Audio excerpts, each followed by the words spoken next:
सच्ची घटना सुनाऊं। राजस्थान से एक सेठ ने सुना कि हमारे मंदिर से संत जा रहे हैं जगन्नाथ जी।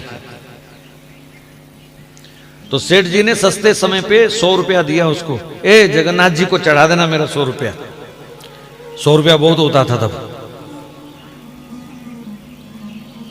तो 100 रुपया निकाल दिया, जगन्नाथ जी की गोलक में डालना। ठीक है सेठ जी। अब रास्ते में भूखा प्यासे संत पैदल जा रहे थे, भूखे प्यासे संत मिलने लगे। क्या करूं, कैसे इनकी मदद करूं, मेरे पास तो कुछ है नहीं। तो फिर सोचा चलो सेठ जी का 100 रुपया है, पाप तो मुझे ही लगेगा ना, लग जाए पाप, लेकिन कम से कम किसी का पेट तो भर जाएगा।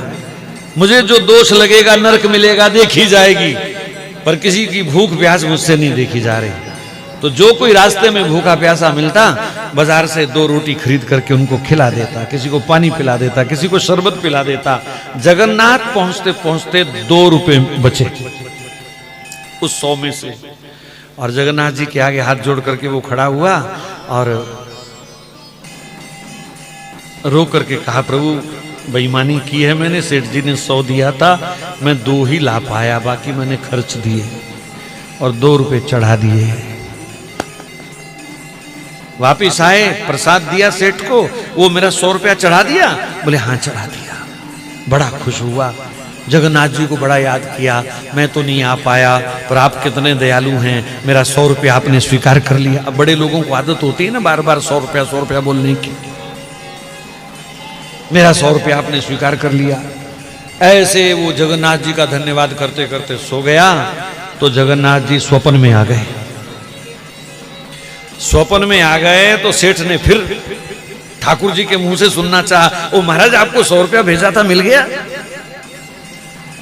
तो कहा सेठ जी 100 तो नहीं 98 मिले हैं मुझे। अरे बड़ा बेईमान है वो महात्मा, 2 रुपए खा गया।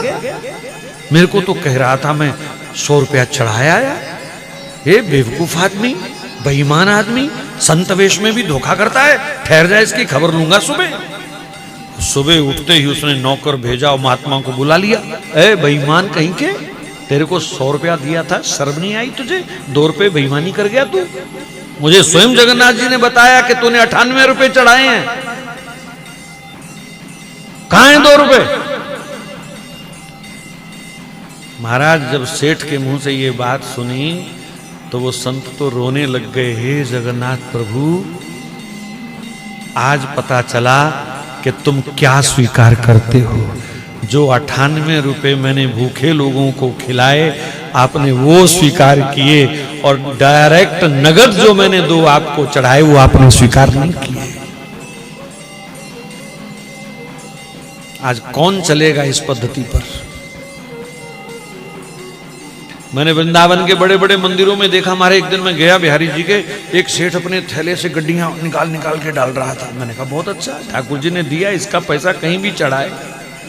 लेकिन दुख तब लगता है जब हजारों हजारों गैया वृंदावन में भी कूड़ा करकट खाती हुई दिखाई देती हैं। तब लगता है कि वहां गोलक में गड्डियां डालने का फायदा है कि यहां गौओं को खिलाने से फायदा है।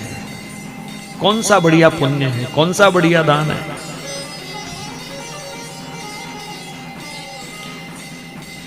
तो मैं कभी नहीं कहूंगा कि आप मंदिरों में नोट ना चढ़ाएं, पर अगर किसी जरूरतमंद को जरूरत है तो उनके मुख में देना ही ठाकुर जी स्वीकार करते हैं, ना कि ठाकुर जी की गोलक भरने में ठाकुर जी खुश होते हैं।